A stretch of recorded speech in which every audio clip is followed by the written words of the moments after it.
moi, l'expo à Lima en 2015, c'est une immense fierté. C'est la reconnaissance d'une culture qui est une culture majeure de ces 30 dernières années. Il était presque temps que des gens du grand public qui ignorent ce que le hip-hop a créé, engendré, fait, pour la culture mainstream, mais aussi pour la culture underground qui perdure aujourd'hui, que ces gens-là puissent venir découvrir ça. Les médias européens ont découvert le hip-hop arabe suite au mouvement révolutionnaire et finalement il y avait une certaine injustice puisque le hip-hop dans le monde arabe a une histoire beaucoup plus riche et en tout cas il y a du hip-hop, des mouvements hip-hop des années 90 qui structurent la scène sur le pourtour méditerranéen notamment. Et en fait en discutant de ces choses-là, on s'est rendu compte qu'il y avait une histoire en fait commune entre les États-Unis, la France et le monde arabe. C'est cette histoire qu'on a voulu raconter au travers de cette exposition. L'idée était de présenter les 4 disciplines en fait, qui composent le mouvement hip-hop. Donc parler aussi bien du DJing, donc la musique, du MCing, avec un focus sur le rap, la breakdance et toutes les danses hip-hop qui ont pu se développer, et le graffiti. C'est une culture qui est beaucoup plus ancienne que ce qu'on le pense, qui émerge dans les années 70, surtout début des années 70, et notamment énormément avec les immigrés jamaïcains de New York.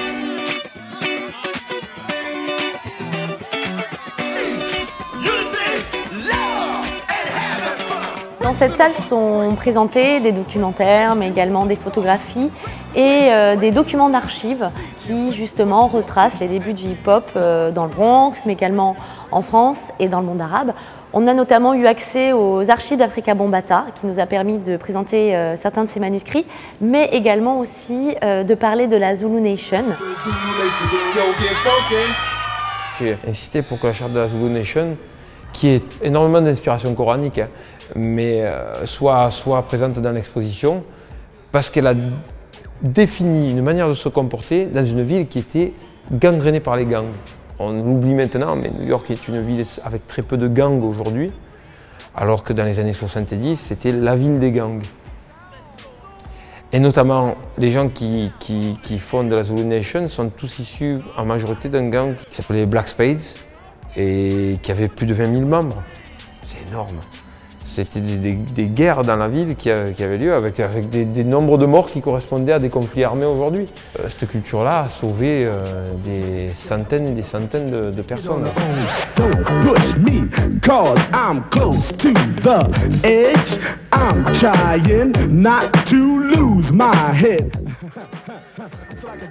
Donc cette salle, il y a des documentaires, il y a de la musique live, il y a des œuvres d'art contemporain, notamment de JYB, de Jordan Bennett, de Fouad Bouchoucha qui sont présents, des graphes créés in situ et tout ce document d'archives, aussi bien manuscrit que vinyle. My work is derived from the hip-hop and its influence on Aboriginal culture in Canada, so which goes hand in hand with the influences that it has on the Arab world as well. So when I was making this piece, I was thinking about the tradition of hip-hop, the revival of language, and the revival of vinyl records, and how at one time records were a big part of everyone's lives, then they died off, and now they've been brought back with hip-hop. So just like language and culture, that's what this piece is about, bringing back this tradition.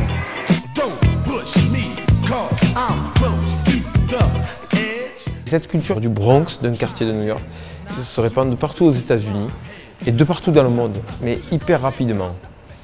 Et à partir des années 80, on a des disques majeurs, comme ceux de Grandmaster Flash, comme des disques produits par Bambaataa, qui commencent à faire le tour du monde. Et là, la traînée de poudre se répand dans le monde entier. Il y a eu une époque où les groupes étaient, et nous y compris, on tombait dans le mimétisme américain et on avait du mal à se démarquer du modèle américain, ce qui est tout à fait normal, puisqu'ils ont 10 ans d'avance sur la créativité, en nombre.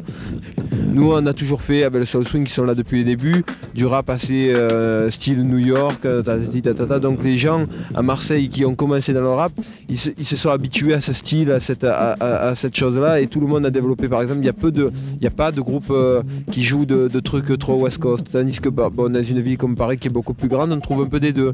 Ça dépend en fait, de l'écoute du départ en fait. Écoute ça. Je m'éveille en plein milieu de mon sommeil, paradoxe à Marseille, et plongé dans le noir, parcouru de frissons. La lune agit sur mon métabolisme, magnétisme invitant au pire cannibalisme. Je tue les MC, ceux qui pètent des primeurs qui tchatchent trop, ont affaire à l'arsenal du tireur, car chaque mot est une arme et cette arme grise. Comme à la tradition, ce sont les mêmes que je vise avec un nom tiré de Strange comme David Lynch. Je voulais Colossus, j'étais trop skinch, alors je me suis tourné vers Magneto. Mais lorsque j'y ai songé, j'ai laissé tomber, car les cassettes c'est dépassé. Les tireurs, la précision parfaite ne teste pas mon habileté, parce que j'exécute le gras de contrat et je suis payé pour ça. Abstrayant ma sensibilité, je finis toujours un travail pour lequel on m'a payé. 1, 2, 3. Murder and MC's mon hobby favori, et assassiner les MC. Pour toutes les familles de Marseille, dans la place, ceux qui viennent de Paris, de Vitrolles. À l'époque où j'ai commencé à écrire et à rapper, je pense qu'il devait y avoir, on était peut-être 2 ou 3 groupes. Moi j'avais un groupe qui s'appelait Accessaire, qui voulait dire à contre-courant. Il devait y avoir Dame et MBS d'Algérie, Microphone brise le silence.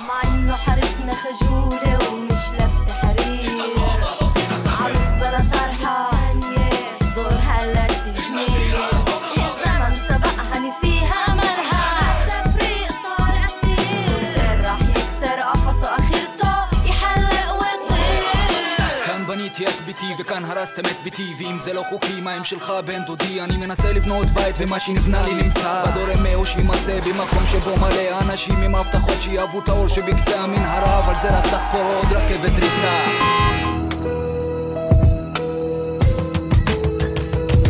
رئيس البلاد اني اليوم نحكي معاك باسمي واسم الشعب الكل اللي عايش في الاحلام 2011 ما زال فما شكون يموت بالجوع حب يخدم باش يعيش لكن صوته مش مسموع اهبط للشارع وشوف العباد ولات وحوش شوف الحاكم في المتراك تاك ما على بالوش مادام ما فما حد باش يقول له كلمه لا حتى القانون اللي في الدستور نفخو وشرب ماه كل نهار نسمع قضيه ركبوها له بالسيف فرطان حاكم يعرف. Nous voilà dans la salle allonger le son.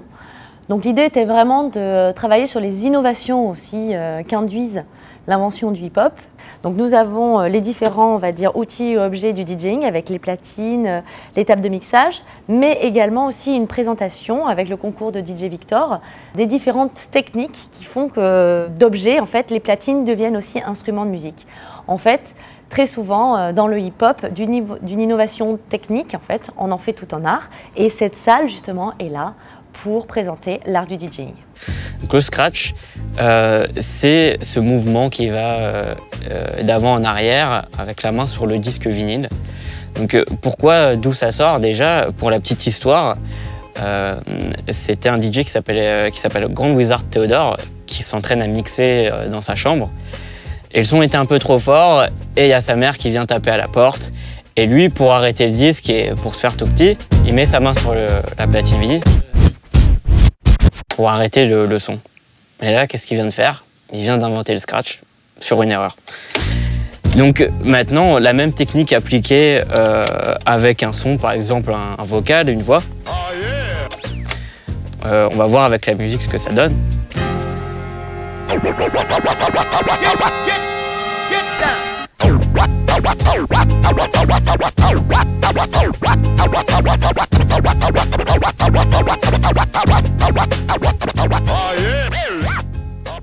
C'est une musique d'entertainment, c'est une musique où on s'amuse et elle est sous l'impulsion des DJ.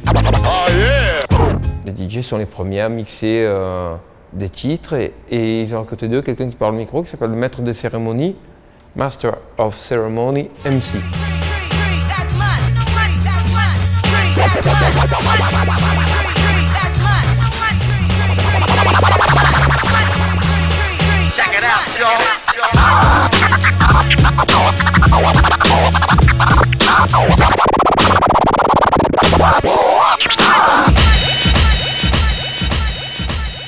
Nous sommes dans l'espace qui est dédié au beatmaking. L'idée, c'était de travailler aussi bien sur les beatmakers, leur travail, qu'également sur l'outil de prédilection de ces derniers, le vinyle.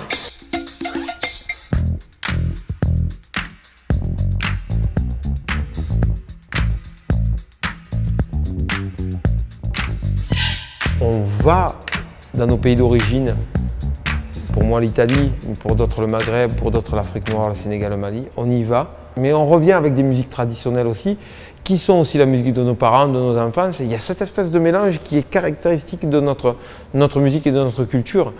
Si bien que moi, dans l'ensemble de mon œuvre, il y a énormément d'influences de musique napolitaine, qui elle-même est influencée par la musique classique, mais aussi par la musique arabe. Et pareil, sur la musique arabe, forcément, il y a des jeunes qui vont là-bas, qui essaiment, qui fondent des groupes, mais qui reviennent aussi avec la discothèque de maman et avec des vieux vinyles de Kulthum et qui commencent à sampler ces morceaux-là. C'est magnifique. C'est toute la beauté de cette musique, c'est qu'il n'y a pas de limite.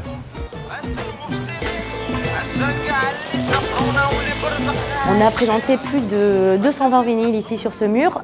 On a aussi travaillé avec Radio France et notamment la discothèque de Radio France et sa collection de près de 500 000 références de vinyles qui vont de la musique classique au rail, à la musique populaire française ou arabe et américaine pour justement ouvrir les portes de cette discothèque à 3 beatmakers pour comprendre comment ils travaillent, comment ils choisissent et pour aussi voir comment ils dialoguent ensemble. Je m'appelle Ahmed, je viens de la Tunisie. Mon AKA c'est Galay. Je fais partie d'un groupe qui s'appelle Armada Bizerta. Je suis Imhotep. On m'appelle l'architecte musical du groupe IAM. On va dire que historiquement j'étais le préposé aux machines, le premier à manipuler les sampleurs, les boîtes à rythme, les claviers. My name is Abdelhadi Hashim. My artist name is Stormtrap Asifeh. I've been making music since around the year 2000. On les a rassemblés aussi tous les trois afin qu'ils travaillent ensemble et qui proposent justement un son dédié en fait justement à ce regard croisé autour de la création. Oh yeah, very smooth. From 70s? Yeah. It's the only one they had for him.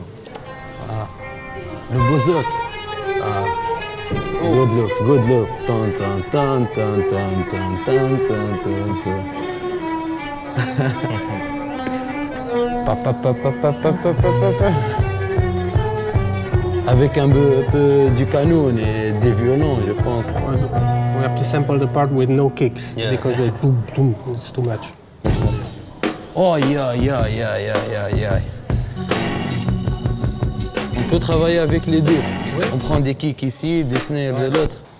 Okay, we got what we need. Yeah, this one, number 8. Number 8. Yeah.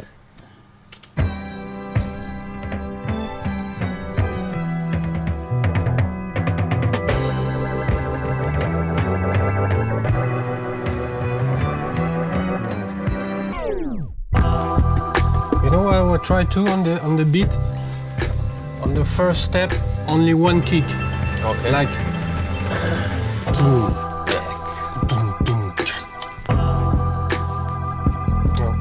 yeah.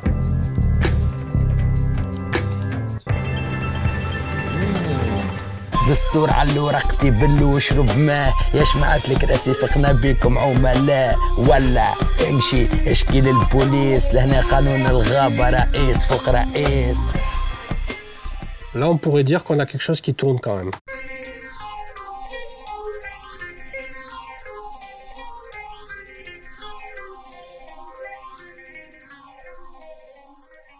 Le but vraiment de cette salle, c'est de présenter le travail des beatmakers, de faire la distinction entre les DJ et les beatmakers et de montrer en fait l'innovation qu'est justement le hip-hop, notamment sur la base de création et de créativité sur des morceaux en fait de musique existants et aussi le pouvoir finalement de faire ressurgir et de faire réinterpréter des musiques qui étaient tombées dans l'oubli ou qui ont rapport direct avec une histoire culturelle et personnelle du créateur. Je ne pourrais pas expliquer la richesse de cette culture, mais on le dit souvent dans les paroles, on vit hip-hop, on pense hip-hop, on mange hip-hop. Pas trop, il ne faut pas trop manger hip-hop. Ça ne va pas apporter que des bonnes choses. Mais on l'a dans la peau, c'est quelque chose qui fait partie de... C'est une manière de vivre.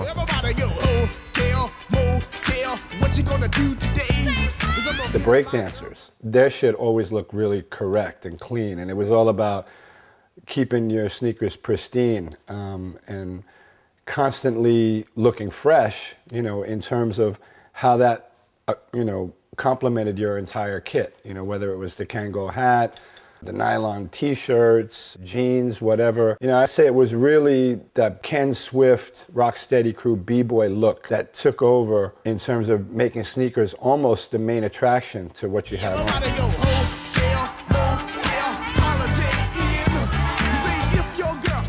On a essayé de travailler sur les objets iconiques en fait, du mouvement, donc aussi bien les Ghetto Blasters que les vinyles, mais également sur le style.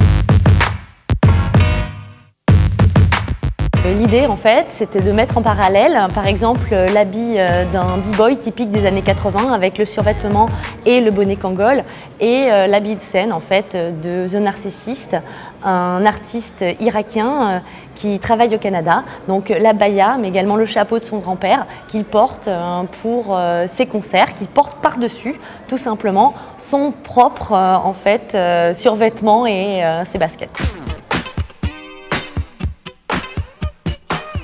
Là, nous sommes dans la section en fait, qui s'appelle Face au mur, qui est dédiée au rap, en tout cas au texte politique, social, qui compose en fait aussi une partie de cette musique qu'on appelle justement le rap conscient. Nous sommes plus spécifiquement là dans la partie dédiée au Black Power, au lien justement entre les luttes afro-américaines et le hip-hop, les liens aussi entre ces différentes musiques et l'islam, mais surtout en travaillant sur la prise de parole, le savoir en tant qu'arme, le texte en tant que brûlot politique, le micro en tant qu'espace d'expression.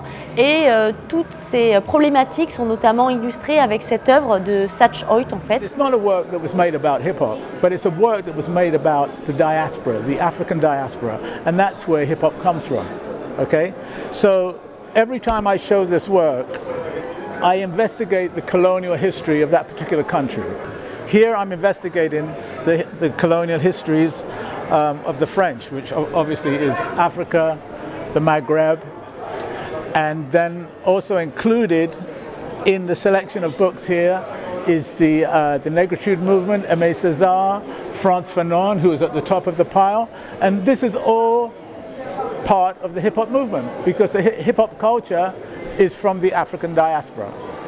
Du moment où il y a du texte, du moment où il y a des morceaux comme The Message en 81, mais après par la suite des groupes comme Public Enemy, les Français qui sont des gens plus de plumes s'intéressent plus au rap que quand il est entertainment tout court. La génération de mes parents, ils ont grandi avec Ferra, avec Brassens, avec Léo Ferré ou avec des groupes à l'époque il y avait le rock alternatif qui marchait à fond en France, les Garçons Bouchers, les Vampas, c'était des gens quand même qui se prenaient la tête à écrire des choses et à traiter de certains sujets. Et il y a des événements sociaux qui marquent la France aussi, la marche des beurs en 83, ça correspond, il y a toute une dynamique qui correspond à cette époque et qui explique le succès de cette culture-là en France. On vient de FARS, ce n'est pas une farce. IAM live de la planète Marseille, sommeil devient un violent poisson. Donc ici on est justement dans l'espace dédié on va dire au rap de France, notamment celui des années 1994-2003 où des questions justement identitaires, politiques et économiques sont vraiment traitées dans les textes français.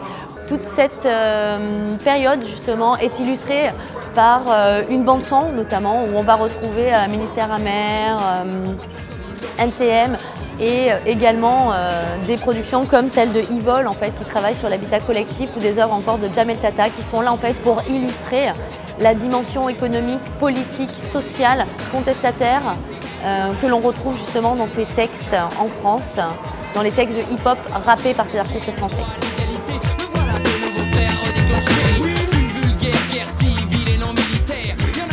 Je vais un peu plus loin, nous voilà à nouveau prêts à déclencher une vulgaire guerre civile et non militaire. Il y en a marre des promesses, on va tout foutre en l'air. Tu viens pas tout de suite. Par exemple, pour expliquer Vaux-en-Velin ou Sartrouville, le truc c'est que c'est quand il y a une réponse à une agression, comme par exemple le mec qui s'est fait descendre et tout, c'est pas structuré quoi. Les mecs ils ont la haine, ils plongent sur tout ce qui bouge et tout ça quoi. Mais vous avez la haine? Ah ouais, mais moi, ouais, pas de problème. Je te dis, on me la donne bien en plus tous les jours et depuis très longtemps, quoi, tu vois. Par exemple, les flics et autres, moi, ça va, quoi. Pas de problème. Je veux dire, tu vois, ça m'est arrivé, par exemple, je suis avec lui là-bas, lui il est blanc, on passe, il y a 2 flics, ils vont me contrôler moi, mais tellement ils m'ont vu moi, ils n'ont même pas vu lui, tu vois, alors ils vont le laisser passer, tu vois. Et ça c'est classique, hein. Attends, il y en a d'autres, hein. Il y en a des mieux même, mais bon. Donc tous les jours on te donne de quoi, tu vois, on t'alimente. Et nous, on la canalise, nous on arrive à la canaliser, puis on jette ça sur papier. Et, c'est pour ça que c'est radical, quoi. Et ceux qui la canalisent pas, et ben, ça se passe comme à Sartrouville, quoi. Ça se passe comme ça. Maintenant, quelque part, moi je trouve que c'est un droit légitime ce qui s'est passé à Sartrouville. Le maire qui se prend un coup de pompe dans le cul, tu vois, comme ça il apprendra à regarder sa jeunesse dans les yeux aussi, peut-être un peu. Ouais.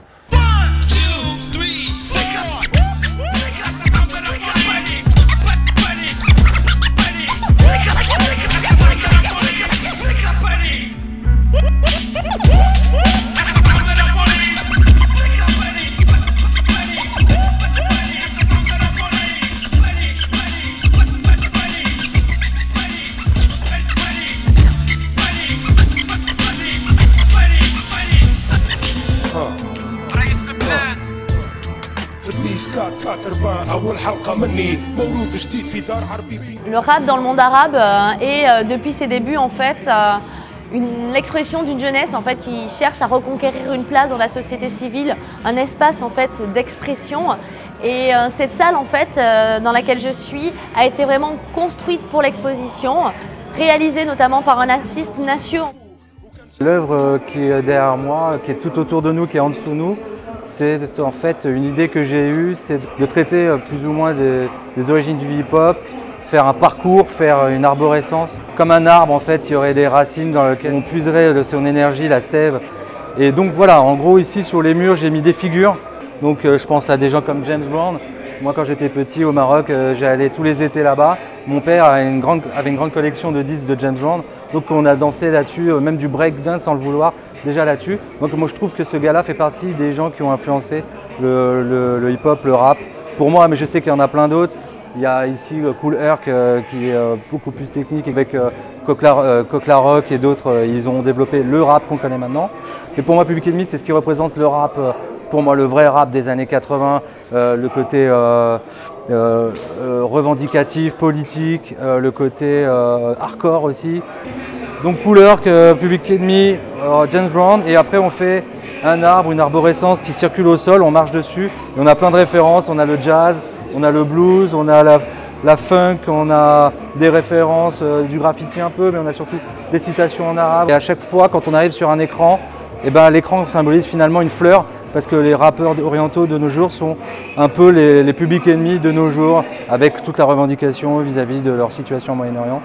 Donc voilà, c'est les groupes émergents, et donc pour moi ce sont les fleurs de cet arbre qui est le hip-hop.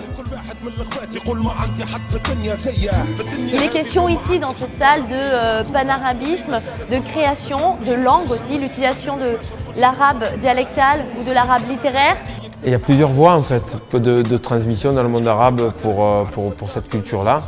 Forcément, quand on évoque l'Algérie, la Tunisie, le Maroc, la présence importante des communautés immigrées en France ont fait qu'on a eu des groupes très rapidement en Algérie, en Tunisie, au Maroc, qui rappaient en français. Il y avait les cousins qui habitaient, qui ramenaient des cassettes et c'est allé très vite. Après, pour les pays du Moyen-Orient, c'est un peu différent. C'est plus la culture du rap américain qui a pénétré ces pays-là, plus que la culture européenne.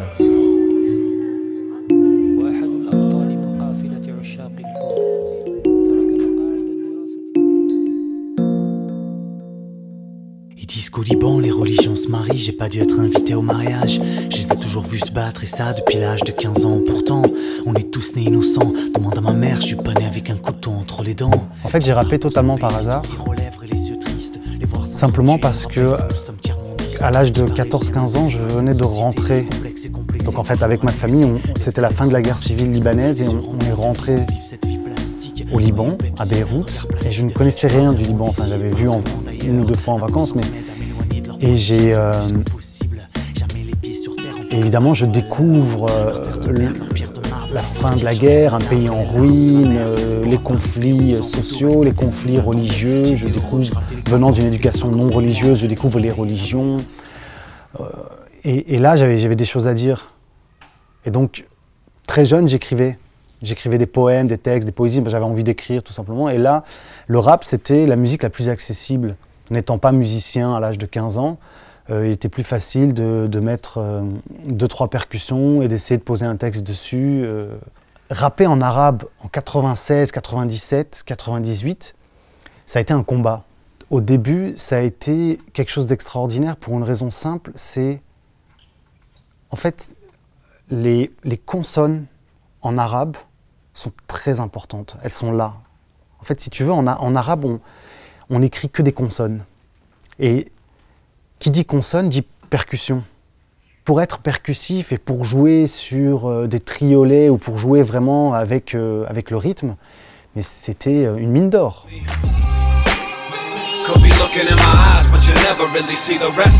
I was studying the Arabic language at school, and anybody who studies Arabic knows that you inevitably end up studying Arabic poetry when you study Arabic because it's essentially the backbone of the language. Donc il y a eu une double influence de ces pays. Après, je ne suis pas persuadé que les révolutions aient fait évoluer le rap plus que ça. Hein. Il était déjà présent avant. Ça a été un outil. C'est un outil de cri, c'est un outil de dénonciation de certains abus, de certains pouvoirs, de situations difficiles dans des endroits comme Gaza ou aujourd'hui la Syrie. On a tous presque les mêmes problèmes, on a ou la guerre en commun, ou on a des problèmes ou sociaux, ou politiques, ou économiques. Dans tout le monde arabe, il y a des problèmes. Et je pense que c'est ces problèmes-là qui nous unissent dans le hip-hop.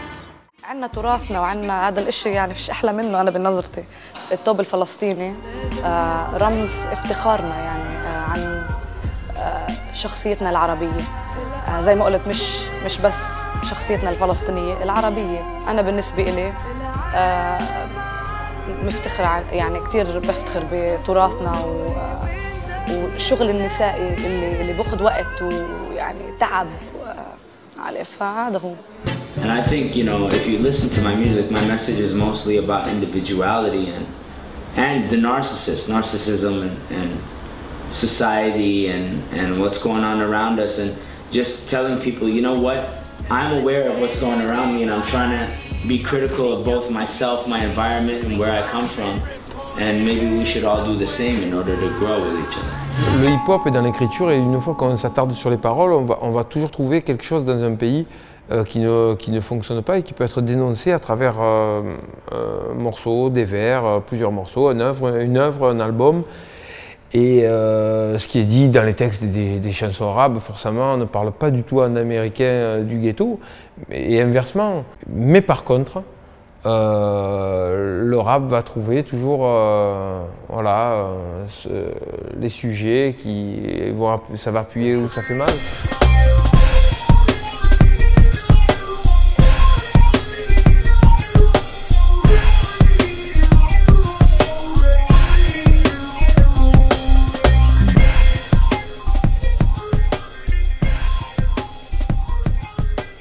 Donc ici, on est dans l'espace qui s'appelle de la performance à la forme. Cet espace est dédié essentiellement aussi au graphe et à la danse. L'idée, c'est vraiment de travailler aussi sur le lien en fait entre les 4 disciplines que compose le mouvement hip-hop, en fait, qui est notamment le rythme. Au-delà du rythme aussi, c'est le mouvement, la performance, le désir en fait de exceller et d'aller plus loin. L'intérêt vraiment pour nous, c'était aussi de travailler bien sûr sur le mouvement, mais aussi sur la musique. Le lien entre musique et mouvement, créativité, besoin de se surpasser, mais également de montrer qu'il n'y a pas que la danse à terre, qui est justement le breakdancing, mais que dans justement la palette très large de danse hip-hop, il y a aussi tout ce qu'on appelle les danses debout, popping, locking, walking, electric boogaloo, qui sont là en fait pour alimenter également la créativité. Ce qui était aussi très intéressant, notamment dans cette installation, c'est de montrer les liens aussi extrêmement rapides au niveau justement de la danse avec aussi la création contemporaine. Donc le travail sur le corps, l'idée justement de performance aussi physique, on le retrouve également dans d'autres disciplines dansées et c'est ce qui permet aussi d'avoir des passerelles très rapides justement qui donnent très rapidement que le breakdance en fait, ou en tout cas les danses hip-hop se retrouvent aussi sur les salles de théâtre et les scènes de théâtre.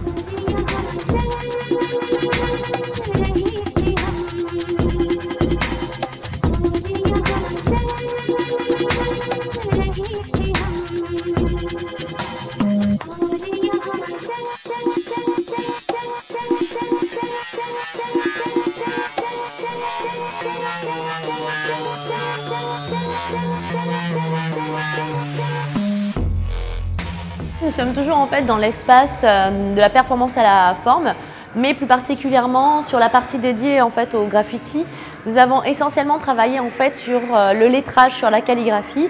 L'idée justement c'est de faire un pendant entre la calligraphie latine et la calligraphie aussi arabe, avec la participation d'artistes en fait que nous avons fait venir, Minwan qui est tunisien et également Yazen Alwani qui est donc libanais, qui a fait différentes installations dont une en partenariat avec John One où on voit les croisements, le regard croisé autour d'une problématique, la musique, le rythme, la note et justement la calligraphie latine d'un côté et arabe de l'autre. Je suis à côté de cette œuvre-là qui est faite par moi et par un des pionniers du graffiti français qui s'appelle John One. Il fait beaucoup de tags, qui est une des formes, si tu veux, préliminaires du graffiti. Et aussi, moi personnellement, j'utilise beaucoup la calligraphie. Et la calligraphie et le tag sont, si tu veux, des formes analogues de la même chose. C'est un lettrage avec une ligne simple.